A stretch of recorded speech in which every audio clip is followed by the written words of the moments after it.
Police स्टेशनला.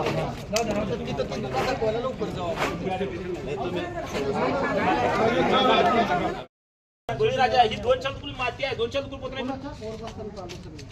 म्हणजे ही जी company आहे आता ही कंपनीच्या निमी टीम तुमची इकडे ही घेऊन जाऊ द्या आणि निमी ती दुकानदार सील करायला जाईल का त्यांना ते दाखवायला जावं. नाही दाखवणार ते गाड्या इथंच चौकीत लाव. काय सांगितलं माहितीये का, निमी टीम तुमची इकडे ही घेऊन जाऊ द्या आणि निमी ती दुकानदार सील करायला जाईल का त्यांना ते दाखवायला जावं. नाही दाखवणार ते गाड्या इथंच चौकीत लाव. आणि जिल्हाधिकारी साहेबाकडे गाड्या घेऊन आलो आणि यांच्याकडे आम्ही न्याय मागत आहे कृषी अधिकारी साहेबाकडे आणि जिल्हाधिकारी साहेब त्यांनी आम्हाला आता योग्य नेमकं कुठलं खत आहे, कुठून आणलेलं आहे, तुम्ही कोण आहात? 20-20-00-18-10 आणि 10-10-10-26-20 ह्या 3 एकाच मालकाच्या कंपनी आहेत का. कुठून तर मला वाटतं नांदेड साईड आणि कोल्हापूर साईडवरून माल येत आहेत. हे 2-4 वर्षापासून यांचं रॅकेट आहे. हा एकच कंपनी नाही, अशा बऱ्याच कंपन्या साहेब. हे 4 ते 5 वर्षापासून शेतकऱ्यांनी अन्याय आणि असले डुप्लिकेट बोगस खतं घालून हे शेतकऱ्यांना अन्याय करत आहेत. पण हा आम्ही प्रत्येक वेळेस हे गाड्या पकडत, गेल्या वेळेची 2 गाड्या पकडल्या, आमच्यावर जीवघेणे हल्ले झाले. त्याच्यात आम्ही वाचलो दोघं, सूरज बाचाटे सतीश बनसोडे वाचले. त्यावेळेस आम्ही तक्रार दिली माने साहेबाला, त्यांनी दखल घेतली नाही.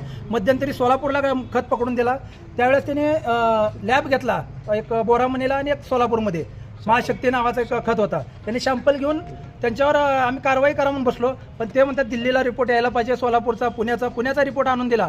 ते म्हणतात ते रिपोर्ट तुमचे ओरिजिनल नसतात, आम्ही आणलेले तेच खरे. मग हे कुठं तर कृषी अधिकारी मॅनेजर आहेत का, हा सगळ्यात मोठा सवाल आहे आमचा. कारण त्यांच्या आशीर्वादाशिवाय हे चालत आहेत का? नाही. तुळजापूर तालुक्यातले ते कृषी अधिकारी असतील, इथले असतील, यांना तुम्ही चौकशी यांची लावली पाहिजे. हा माझा सवाल आहे सध्या यांना सगळ्याला. मीडियामार्फत त्यांची चौकशी केली पाहिजे. आम्ही जिल्हाधिकाऱ्याला आता तेच बोललो, लवकरात लवकर याच्यावर ॲक्शन घ्या, अन्यथा आम्ही एकही दुकान नीट ठेवणार नाही ह्या तालुक्यातलं. कारण हा शेतकऱ्यावर अन्याय नको आहे आम्हाला. तुम्हाला किंवा कोणती कारवाई दुकानदार म्हणतो तुम्हाला जे करायचं ते करा, असे ले गेले आले, आम्ही यांना गुमानत नाही, अशावर आमच्यावर धमकी येतात त्यांच्या.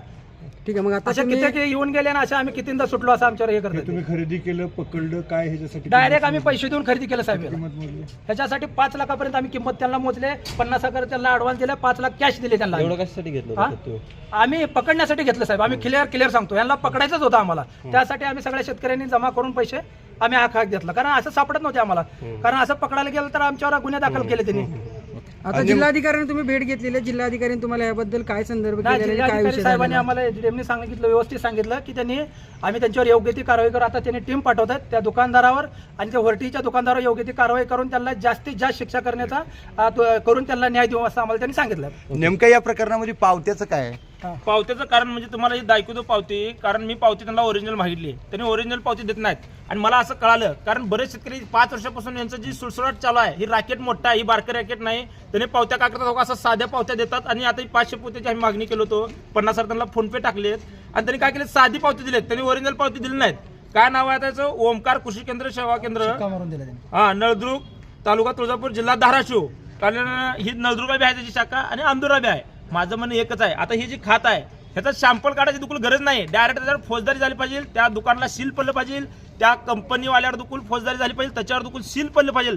का सील पडलं पाहिजे? कारण माझा बळीराजा आज मरतोय, रात ना दिवस कष्ट करतोय, काबाड कष्ट करतोय, त्याला तर माती घालून तुम्ही विकत असताल तर ही तळतळाट चांगलं नाही. आणि माझं दुकानदाराला सांगणं आहे, त्या कंपनीदाराला सांगणं आहे, कारण एका दुकानदाराला तर सील पडलं तर बाकीचे दुकानदार असं कधी तोंडवर काढणार नाही ती. कारण बाबा शेतकऱ्याला फसवलं तर आपल्यावर दुकुली, कारण वेळ येईल, फौजदारी गुन्हे दाखल करतील.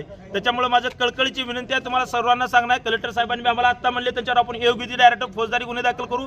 कारण सॅम्पल काढायची आता गरजच नाही, कारण आता इथे मर्डर झाले. थोडक्यात सांगायचं म्हणजे तुम्हाला मर्डर झाले, माणूस जिवंत का मेले ती विचारायची गरज नाही, म्हणजे खात डुप्लिकेट आहे, माती आहे याच्यामध्ये. त्याच्यामुळे तात्काळ आपल्याला ओमकारजी कृषी केंद्र जे आहे आपला अंदूर, त्याच्यावर दुकुल फौजदारी गुन्हा दाखल करून त्या दुकानाला सील मारलं पाहिजे, ती कंपनी हुडकून काढली पाहिजे कुठे ती, आणि त्या कंपनीला दुकुल सील मारलं पाहिजे. एवढंच सांगतो, माझ्या शेतकऱ्याला न्याय मिळावा, एवढंच सांगतो. जय जवान जय किसान.